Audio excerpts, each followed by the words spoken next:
the systemic challenges from the Chinese form of economy, form of governance, usage of soft power and hard power. So we had a remarkable purge of the PLA in January. How do you look at the Chinese military standing right now, let alone the economy and its influences on the Chinese, Russian and Iranian operations? First of all, it's vast. I mean, so they have built a massive military. I think it's, they have increased spending since 2001. It's a massive military, but I think what you're alluding to is that there's a real crisis in leadership there. And so Xi Jinping, whether, and this is, we don't really know whether he was concerned about maybe a plot against him or disloyalty to him, or if it was just straight up corruption in terms of rent-seeking behavior and getting kickbacks and that sort of thing that led to this continuing purge of the military, including, somebody he went to kindergarten with, he picked himself as the head of the PLA, is that he's trying to put fresh leadership in that's more effective because he's getting ready to act against Taiwan or to act in the South China Sea to make good on his claim to the ocean. This is The Global Gambit.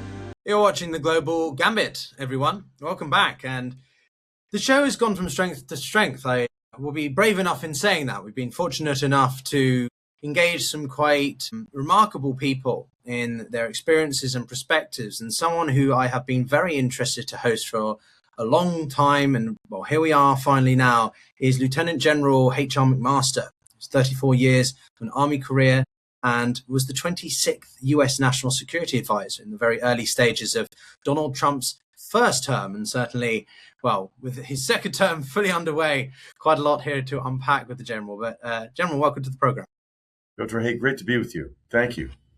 Absolutely. So I had a bit of difficulty trying to compile a set of questions and themes that I wanted to cover with you. A couple of days ago, say a week or so ago, there was this remarkable moment where the Ukrainians struck an Iranian tanker in the Caspian Sea. And for someone who follows both Ukraine and with your experience in the Middle East, in Desert Storm and such, I'm very interested to understand how you looked at those initial developments. And it seems we've avoided the wars becoming intertwined, but is it the start of something more, do you think? No, I think it's just an indication of what's been going on for quite some time in terms of this competition we're in with an axis of aggressors who have coalesced over time. And this is obviously is the two revanchist powers on the Eurasian landmass of China and Russia, and how they pulled into the fold other members of this axis, including North Korea, which has their troops fighting on European soil alongside Russians, and the Islamic Republic of Iran. China is underwriting the whole endeavor. They essentially are keeping Russia's war machine going with purchases of Russian energy and the electronics and hardware Russia needs to sustain this onslaught across Ukraine. They buy about 95% of Iran's oil and energy, and they're underwriting the Iranian regime, and have been for quite some time. Both Russia and China have engaged in this strategic partnership with the Islamic Republic of Iran. Remember, a regime has just murdered, 52,000 is the estimate of its own people in a 3-day period in January, and they pulled in others around the world, right? Venezuela. These are the regimes that have propped up the Assad regime in Syria as it engaged in serial episodes of mass homicide. So, I think this is not new. It's like we're just late to waking up to how interconnected this axis is and how they're aiding and abetting one another's efforts. Now, you've called this both a war of attrition and innovation in many ways, especially related to the war in Ukraine. So when we see how the shifts in the theatre of war, the front lines, which are constantly changing with the expansion, proliferation of drone usage, how do you think that changes the character of war? Either side, be that Russia or Ukraine, have their doctrines seem to have been unable to keep up with their own innovation in some ways. Do you think we're getting a little bit ahead of ourselves in technological advancement and not knowing where that goes in terms of the law of armed conflict? Well, I think what you're seeing is a continued and accelerated evolution in the character of warfare, in which drones are a big part of it, autonomous and semi-autonomous uncrewed systems. Some of the most notable achievements have been the achievements of the Ukrainians to drive the Russian Black Sea fleet, out of the Black Sea in large measure, and without a navy, with these autonomous or uncrewed, systems, and then on the front lines, because of the ubiquity and numbers of these, first person view drones, FPV drones, both sides, the Russians and the Ukrainians, are unable to sustain large scale offensive operations. And then you have the phenomenon of the long range precision strikes, which began with kind of, the missile drone strike complex that Iran, again, in terms of how these threats are intertwined, helped export to Russia with the Shahed drone, combined with Russia's ballistic missiles, glide bombs, and so forth. These long range capabilities, but all of that is tied to the availability of information, data, surveillance, images, and radio frequency collection, mainly from low Earth orbit and space. So I think what you're seeing is the need for all sorts of countermeasures to this, and you're seeing these evolve with the Ukrainian counter drone capabilities that are quite effective, and now the export of that to the Gulf states, who are under the threat of this missile drone strike complex from Iran, and a whole range of new missile and drone defense capabilities, including directed energy, lasers. But the next war, I think the first phase of the next war is going to be fought in space, and is going to go into low Earth orbit from the beginning, because what we're seeing is how important it is to blind and deceive your enemy, to restore freedom of movement and action across all domains, right? Aerospace, land, sea, cyberspace, which we know is obviously a new domain of warfare. And it's how those domains all interconnect with one another, and the need to combine efforts across them. So I think this is an evolution in the character of war. But I'll tell you, Pyotr, I think this looks a heck of a lot like the Western Front in World War I, because what first-person view drones have made the front, not dissimilar to the Western Front, because of the advent of the machine gun and massed artillery. Yeah, I've been reading a little bit more history into the First World War, because of the focus that we have on the show, on the channel, about the war in Ukraine, and sort of the lack of progress that has really been made.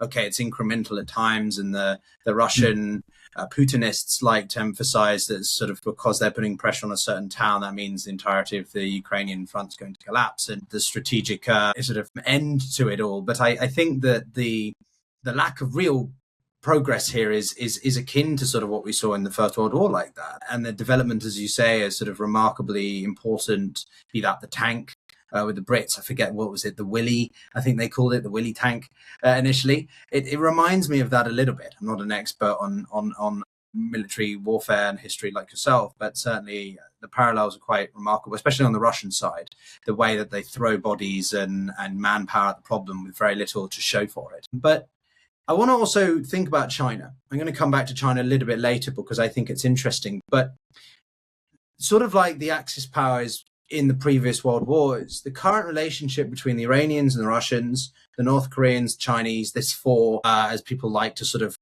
group them together, although I have my problems with it, that it only goes so far, General. And it's a marriage of convenience. It's a strategic, convenient relationship. But the Russians don't give more than satellite imagery for the Iranians to help with potentially striking American targets. So do you not think that that's a fundamental limitation? Okay, we shouldn't ever underestimate our opponents, to quote Sun Tzu, but surely it's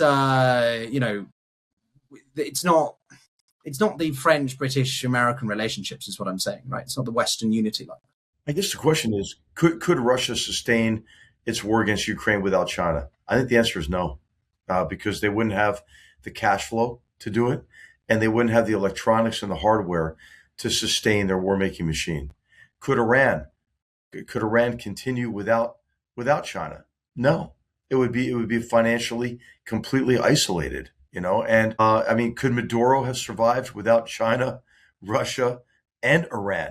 Heck no, right? I mean, this was a kleptocratic criminal regime. But I do take your point that we don't want to overestimate the strength of this axis. I think all of them are in positions of profound weakness at the moment because they perceived weakness in the Western world. They perceived weakness in Europe, in the United States. And that perception of weakness emboldened them. Remember, hey, just before the massive reinvasion of Ukraine, Putin and Xi Jinping meet prior to the Beijing Olympics. And they declare their partnership with no limits. Xi Jinping announces, hey, the new era of international relations. The subtext was, hey, we're in charge now, Western world, get used to it. You're finished. Then if you fast forward to April of 2023, Russia's already failed in Ukraine, but they still feel emboldened because the United States at that moment was unable to sustain support for Ukraine. We couldn't bring to a vote in the Congress continued weapons and munitions support. Also, there was a perception of weakness in Israel with the judicial reform efforts by Netanyahu. The Biden relationship with Netanyahu was poor, and so Ayatollah Khamenei is looking at the situation and says, well, maybe now's the time to light the ring of fire, around Israel. And in April, as I mentioned, this is October. In April, Xi Jinping and Vladimir Putin get together again, and this is when Xi Jinping says, Vladimir, we are seeing changes like we haven't seen in 100 years, and you and I, we're driving those changes, And Vladimir Putin looks up at Xi Jinping and says something like, "Damn straight, Xi Jinping, we are." And so they were, they thought they were in the driver's seat. They're the protagonists. But where are they now, right? The Russian economy is in a shambles. What is it? 1,200,000 dead and seriously wounded for the Russians. Maduro's in a New York prison. Where's Assad? He's playing video games in an apartment in Moscow. And I think despite the narrative in the international media, Iran is not in a position of strength at this moment. They're in a position of profound weakness, and China has overextended its economy and it's overheated it in its race to surpass the United States, and has real problems too. So I think, this axis I think has coalesced. I think we ought to glue them together, stop trying to separate them, because they all have these problems, and these problems we should hang around their necks, in my view, like lodestones at this moment. Okay, so that's quite a hawkish approach then, and in many ways I agree with you. But to push on this point a little bit from the other side, how do we balance, I guess I would put it, how do we balance not overestimating, but also underestimating? You say the Iranians are struggling, and certainly they are not in good shape. The economy is non-existent, but the counter argument from people who are sort of anti-Western for whatever reason, or talk about the hypocrisies of the West, is that they're not doing great either. What we saw in the Spanish territory the other day in North Africa, right? This sort of the argument that the West is being overrun by immigrants, or that the double standards of America is slipping and everything's falling apart. So how do we square that circle? How do we get our own houses in order if we're going to talk about this axis, which have their own challenges, right? Who has the worst challenges? Who's in a better position relative to the other, I guess? Well, our democracies look ugly, right, from the outside. We have freedom of speech, right? We have the ability to criticize our government, and freedom of the press, and that's all positive, man. But it makes you look weak from the outside. But actually, I think democracies are quite resilient because we have the capacity for self-correction short of revolution. We actually have a say in how we're governed. I think what's the most pernicious threat to our Western societies, our democracies, is this idea that the people don't have agency, right? And this is sort of the postmodernist, various critical theories that put the words institutional and structural in front of every problem, which of course robs people of agency. It leaves young people in particular with, only this toxic combination of anger and resignation. So if you don't like what's going on, mobilize a response to that. Speak loudly. Take advantage of our democratic forms of government. Fair. No, absolutely. It looks ugly, and I think history has shown us that overall democracy tends to prevail over autocracy. But I wanted to shift to Ukraine a little specifically because the bet, I think, from the Kremlin has always largely been that they could outlast the Western fatigue, that the democracies of the West in Europe especially would put pressure on their governments to withhold or discontinue support and aid to Ukraine. And that would happen at a faster rate than the Russian losses, both in manpower and economic degradation. How do you look at that bet effectively from Putin right now? Just how badly do you think the situation is for Moscow in the war? I think it's really bad for him now because I think Europe has stepped up in ways that he didn't anticipate. So from Putin's perspective, going back to that, the Beijing Olympics in 2022, the West, we were weak, decadent, and divided. And as you mentioned, Pyotr, maybe he had a point there. Maybe we are kind of decadent, maybe we are divided, but not as weak, decadent, and divided as he thought, right? And so Europe has stepped up in ways that he never anticipated.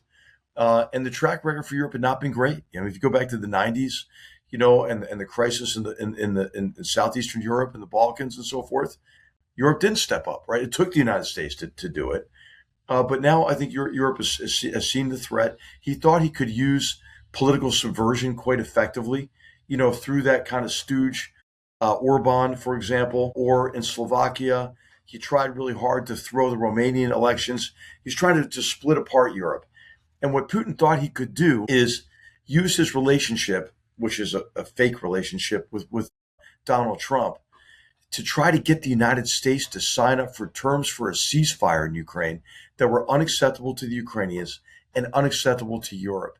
And then he could use that to break apart the transatlantic relationship and break apart NATO. So his ambitions were way beyond Ukraine. I mean, what Putin really wants to do is to restore Russia to national greatness by essentially restoring the Russian Empire. And he thought he could do that at this moment because of Donald Trump's sense of aggrievement, that NATO hadn't stepped up, right? That the European Union was 19% of the world's economy, but 50% of the world's social spending. The countries, were only spending like 1% of GDP equivalent on defense. The U.S. was underwriting all of that of their defense and thereby, covering their defense bills in a way that was subsidizing their social spending. So, I mean, Americans were upset about this. Donald Trump tapped into that sentiment, felt it himself, and Putin saw an opportunity there. But it didn't work for him. It didn't work for him. And I think he's running out of hope now in terms of his ability to not only sustain the war in Ukraine at acceptable cost. I mean, there's this rumor now, Piotr, I'm sure you're tracking, that they may be on the cusp of trying to mobilize another 250,000 troops. That tells me, man, I mean, his formula, as you mentioned up front, it's like more of the same, right? I mean, this is the definition of insanity attributed to Einstein, right? Where, the definition of insanity is doing the same thing over and over again and expecting a different result. Yeah, no, I'm covering the war in Iran, Ukraine on a daily basis. I mean, Iran we touch on a lot, but no, the idea of 30,000 North Koreans, there's this idea that the Chinese are going to be sending a lot of overhead missile launches to the Iranians. So what seems to me is happening with the Chinese is they're tentatively, tacitly shifting to a more lethal aid perspective, not just purely non-lethal, although I think we can be pretty skeptical of that from the beginning.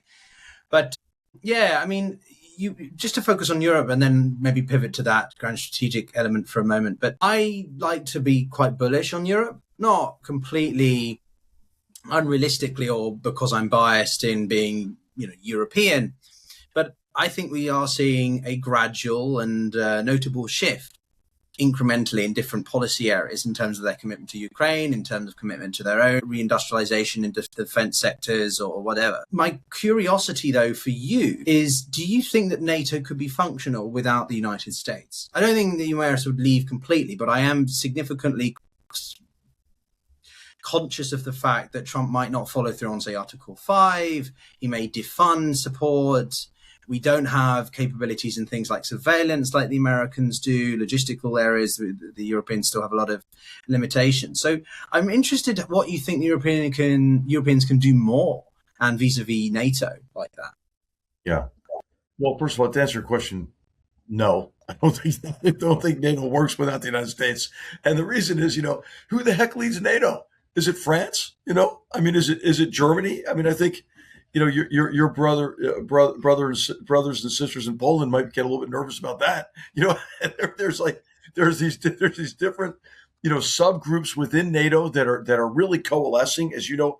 Around Poland is taking a huge leadership role there, along with the Baltic and the Nordic states. That's like a subgroup that's really solid at the moment. But you've got other outliers. So I just think you need the United States to kind of pull it all together, and for the critical functions you mentioned, including the nuclear umbrella. So I think NATO and Europe needs the United States, but hey, the United States needs NATO and Europe in the competition with Russia, and as you mentioned, we kind of alluded to the competition with China as well, which is the big underwriter, I think, of these wars. I think China, you could argue, is fighting a proxy war against Europe and the United States through the Russians, and obviously sustaining Iran as well. Had been a big underwriter, along with Russia, of the serial episodes of mass homicide in the Syrian civil war, the various, civil, fitnas or sectarian civil wars across the Middle East. So, hey, I just think, that it's all interconnected, and the United States, with its global reach, its range of capabilities, from space to its nuclear capabilities to the range of conventional capabilities, is kind of the keystone of that alliance. And we need each other too to confront Chinese economic aggression. I mean, as Europe is experiencing now, I mean, everybody's got the memo now that Chinese, really economic aggression in the form of IP and technology theft, subsidies for these companies, the overcapacity, overproduction, dumping on the international market to run you out of business, getting grips, exclusive grips on these critical supply chains and using those supply chains for coercive purposes. Hey, we all have to work together on that, right? It's not, and plus the degree to which our industrial bases have atrophied, especially our defense industrial bases. We need all hands on deck for that, right? This is not going to be a U.S. solution or North American solution and a European and a Japanese. It's everybody has to work on that together. And I think that growing realization will kind of keep the family together, between the U.S. and Europe and the Western world broadly. Do you have confidence, though, in Trump's ability not to take a hammer to the porcelain in this metaphor, right? In the sense that if he continually alienates European governments to the point where they don't allow him to use their military bases for operations in the Middle East, isn't that a bit of a problem, though? Well, yeah, and I think that's a problem on the European side too. I mean, I think if you look at the kind of response to the Iran war, Trump totally mismanaged it. In terms of the diplomatic effort, and I don't mind it being a surprise, the initial strikes, but there should have been an immediate diplomatic effort, to explain what we're trying to achieve. And I mean, it was all the whole thing's been totally mismanaged, being counterproductive. But at the same time, Europe has to realize that the Iranian regime is consistently operating against European interests, against its own citizens. The scores of assassinations, in Europe, for example. The list goes on and on. I mean, look at the relationship with the UK and what they've done to the UK embassy, to UK sailors. I mean, you can go on and on. So I just think that was mismanaged from the European perspective as well. So I think what you really need is, to get over it, get over Donald Trump, for Europe to realize that there were real issues there. I mean, hey, President Trump used to say to Chancellor Merkel, Angela, why are we defending you? And you're buying all this natural gas from Russia and feeding Putin's ATM, I mean, Nord Stream 2 is what he was talking about, and if you love NATO so much, he would tell her, why don't you pay your dues? That was his way of saying, like, why are you spending less than 1% of GDP on defense? So he had a point on all this, but it's time to get past all that because Europe is responding, and it's in U.S. interest for all the reasons I mentioned, for us to work together from a defense perspective, from an economic perspective. And so I think what you're going to see, in my view, maybe I'm being overly optimistic, but I think you're going to see all this negativity replaced with a positive agenda. Because if you look at Trump's agenda, energy security, improving the resilience of supply chains, invigorating the industrial base, deregulation, border security, right? Hey, man, these are all European issues, man. I mean, so we should be working together on all these issues. I think the gravity of that, right? Understanding, the threats and opportunities associated with our security and our future prosperity, that's going to win out over, the insults, which are gratuitous in my view. They're counterproductive. The whole invasion of Greenland thing. I mean, it was just terrible, man. So I believe we're going to get over it. I believe we're going to get over it. But of course, it's easy to tear down trust. It's harder to build it back up.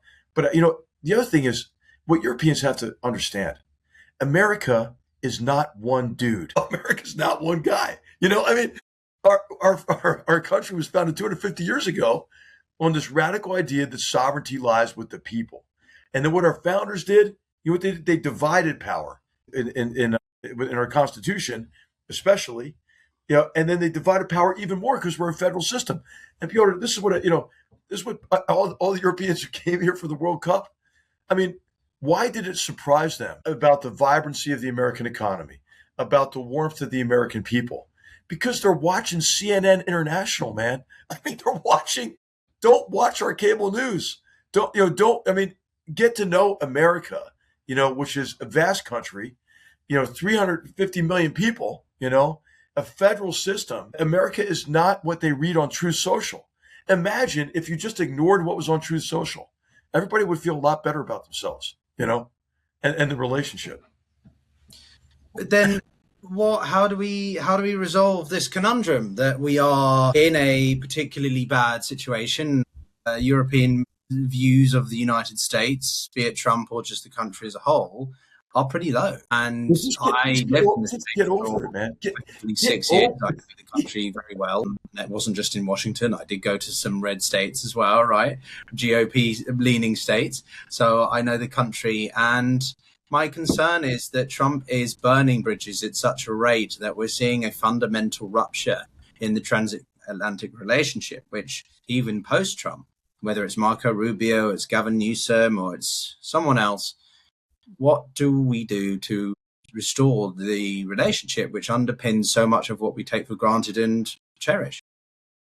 Recognize the nature of our system, first of all, right? I mean, I think, on the Trump side, with the kind of the jingoistic, nationalist, nativist kind of part of him playing to his most loyal political base, that's one part of the problem.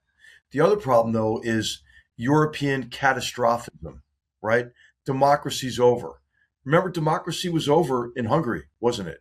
Well, until it wasn't over in Hungary.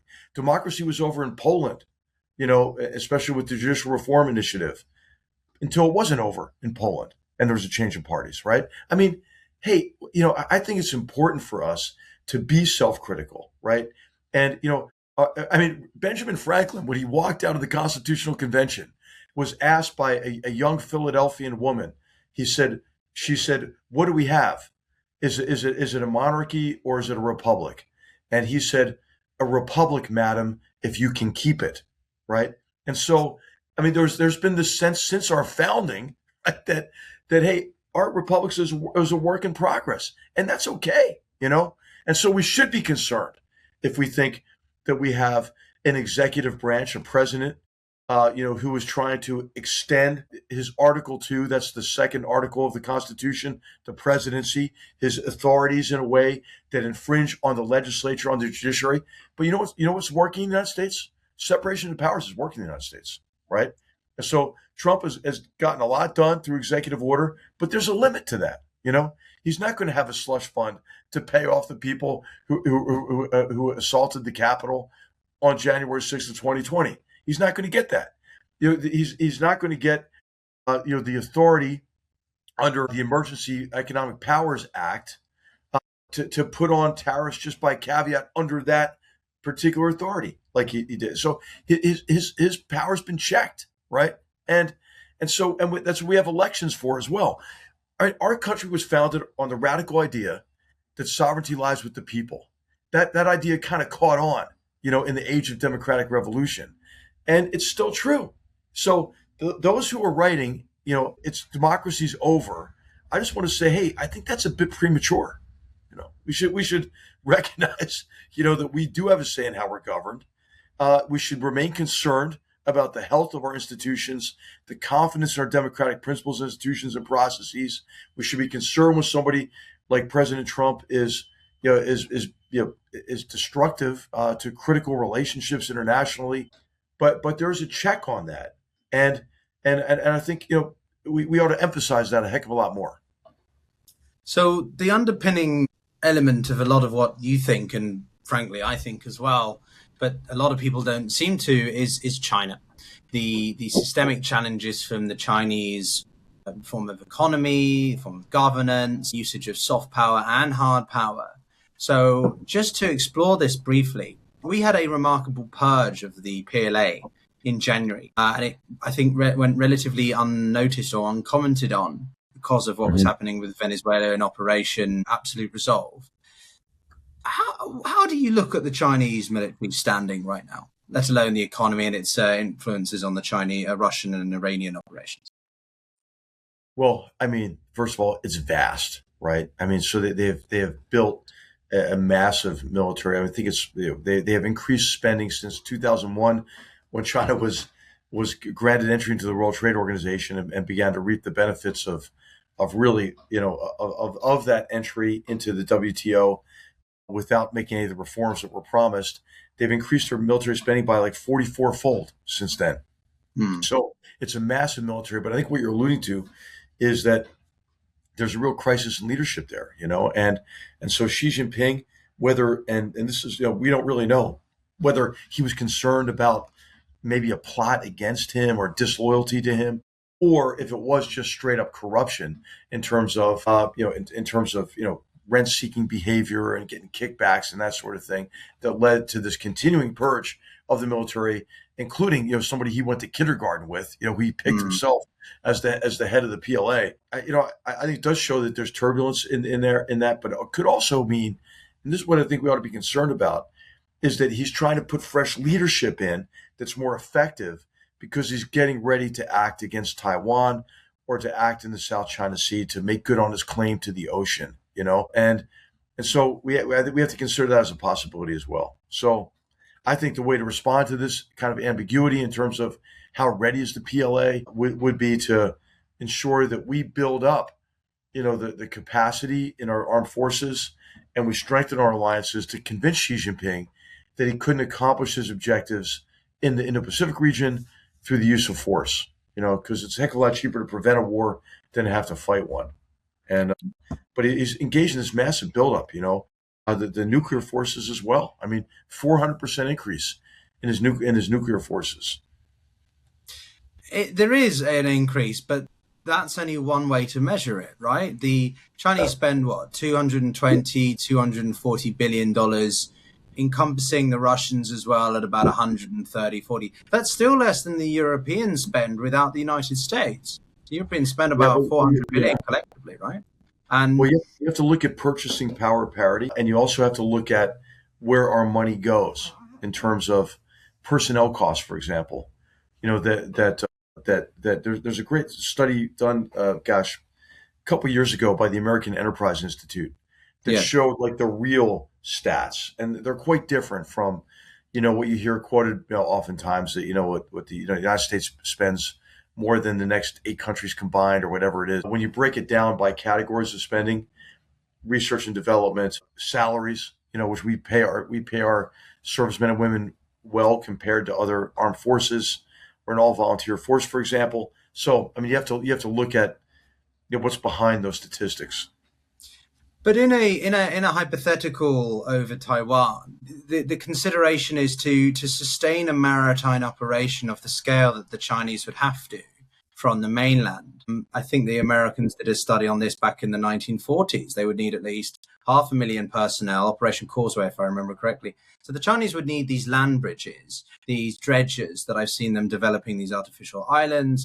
And that's one consideration. But on the other hand, the Americans' use of the first, second island chains is being undermined by Trump's, again, use of tariffs on the Japanese, the words he's made about the South Koreans, the lack of support he's given to the Philippines with China's escalations even last week. I think there was one. So how do you look at the theater right now if there was a conflict over Taiwan?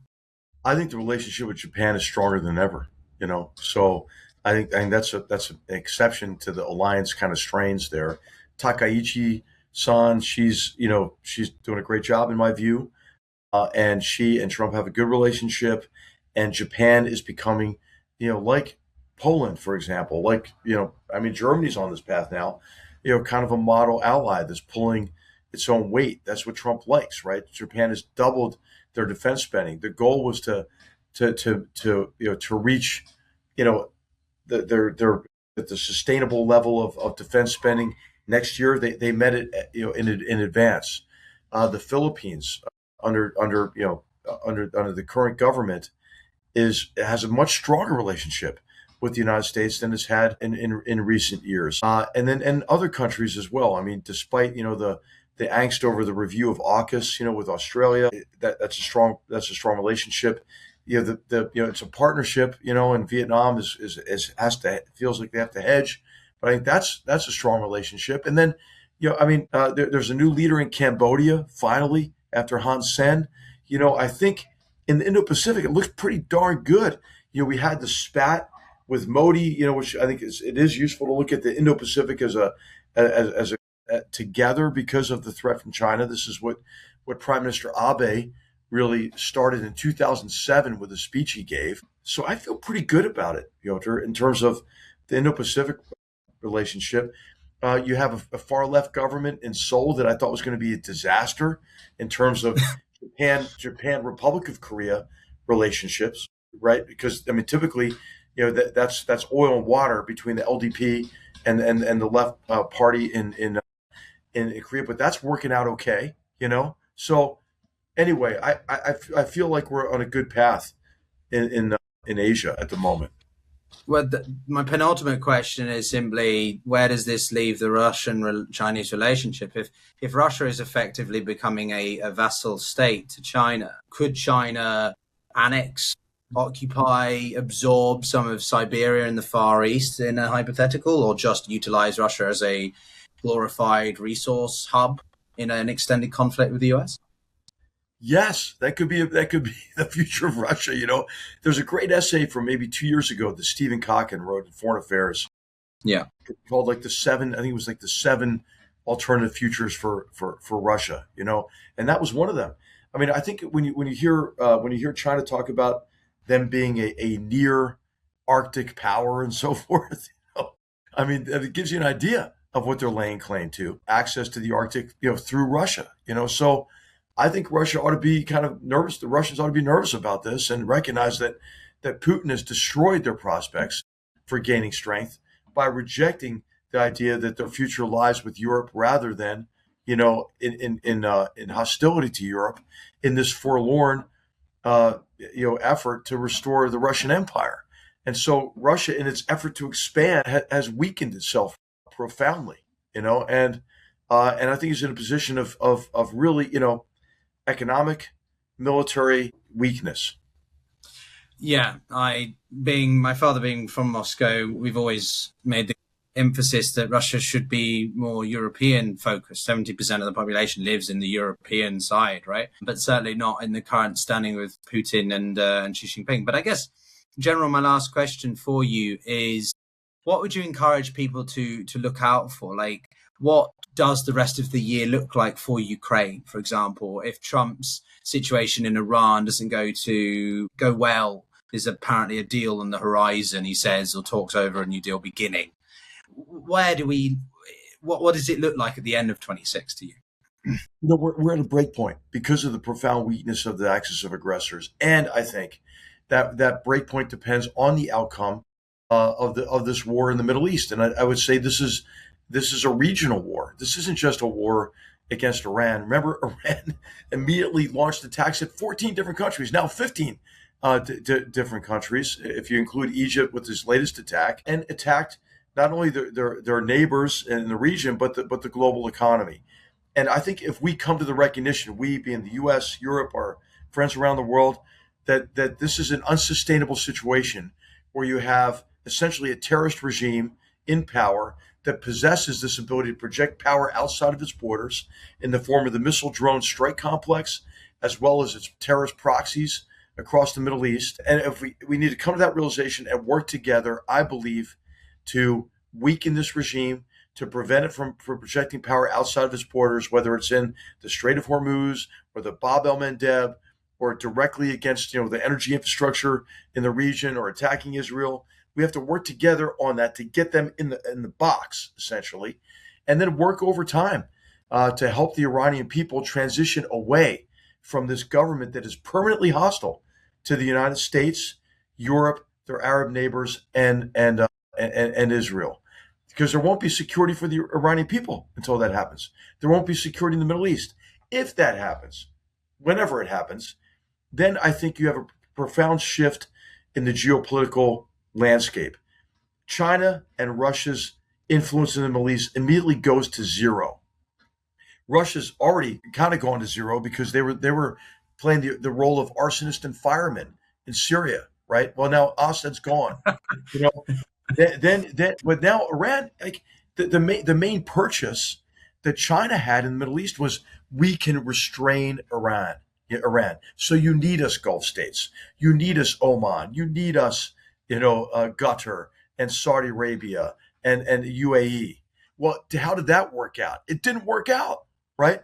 And so if that Iranian regime is gone or put in a box, China's influence in the region goes to zero as well. And guess who winds up with the keys to China's gas station? The United States. So I think, this is a break point from a geopolitical perspective at this moment. And this is why China and Russia are doing everything they can to prop up this regime that has caused so much damage, hardship, death, destruction in the Middle East since the revolution in 1979. This is not a new war. That's why, this war started in 1979. It's just a new phase of a 47-year-long war. And I agree with you, General, but bonus question time, if that's okay. No aerial campaign is going to change the regime. Iran, how do we go about changing Iran, changing Russia, short of putting boots on the ground, getting physically involved, a quagmire that is, makes Iraq look like a picnic walk, playtime in the park? How are we supposed to achieve this then? I think by continuing to isolate the regime, by choking them out financially and economically. Well, hey, it hasn't worked, though. Pyotr, amen. Again, in the context of 47 years, right? What has worked? Has accommodating them worked? We tried that over and over again. Has welcoming them back into the international community from an economic perspective? Has that worked? Has escalation management worked? Trying to de-escalate with them? No. What that's done over 47 years is given them the ability to escalate on their own terms with impunity. So now we are finally acting, going back to last year with the 12-day Israeli campaign and the U.S. strikes on their nuclear facilities. We finally began to act like we know what the return address was for all the hell in the Middle East, for the thousands of Americans who they killed, in the Middle East since 1979, through the hundreds of thousands of deaths, the half the Syrian population being displaced, dead, or in prison, and the migration crisis in Europe caused by Iran, essentially. The destabilization politically of Europe associated with the migration crisis. You can go on. So now's the time to deal with this. And by dealing with it, I think, is ensure that you choke them out from a financial perspective. They need cash flow. And then I would be arming opposition groups from a humanitarian perspective. Hey, they killed The estimates now are 52,000 people. Gun them down, machine gun them in the streets in 3 days in January. Where are the tears about that? Where are the protests on college campuses about that? And so I think, we should be supporting opposition groups as well, just basically from a humanitarian perspective. Again, I agree with so much of what you say, that the fake outrage about certain issues, but not about others. My only concern is about the sustainability and effectiveness of this being achieved. And one could point to the Balfour Declaration, other Western interferences in the Middle East over the centuries, that lead to the perpetual instability that the region has. But Iran is certainly one of them under this regime. But General, it's been an absolute pleasure. We'll just have to have you back to have a proper debate on that element, I think, for sure. But really appreciate your time. And any closing remarks? No, hey, it's great to be with you. I would just say, keep the faith, everybody. I mean, it looks pretty bad, but hey, where else would you rather be? Would you rather be in China? Would you rather be in Russia? Would you rather be in Iran? So I think we should be self-critical, but we shouldn't self-flagellate. We should let the Shia and Ashura do that on their own. So I think we should be more confident and grateful that we live in our free and open societies.